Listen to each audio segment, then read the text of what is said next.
السلام علیکم ورحمۃ اللہ وبرکاتہ۔ ناظرین، امید ہے کہ آپ حضرات بخیر ہوں گے۔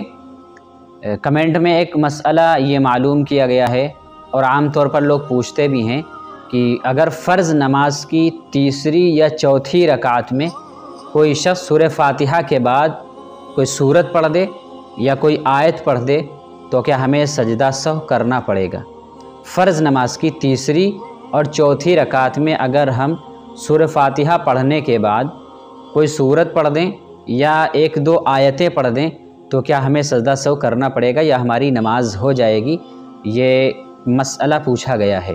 تو اس کا جواب یہی ہے کہ اگر کوئی شخص فرض نماز میں تیسری رکعت میں یا چوتھی رکعت میں سورہ فاتحہ کے بعد کوئی سورت پڑھ دے یا کوئی آیت پڑھ دے تو اس سے سجدہ سہو واجب نہیں ہوتا ہے، بلکہ بغیر سجدہ سہو کیے ہوئے نماز ہو جائے گی۔ یہ فرض نمازوں کا مسئلہ ہے۔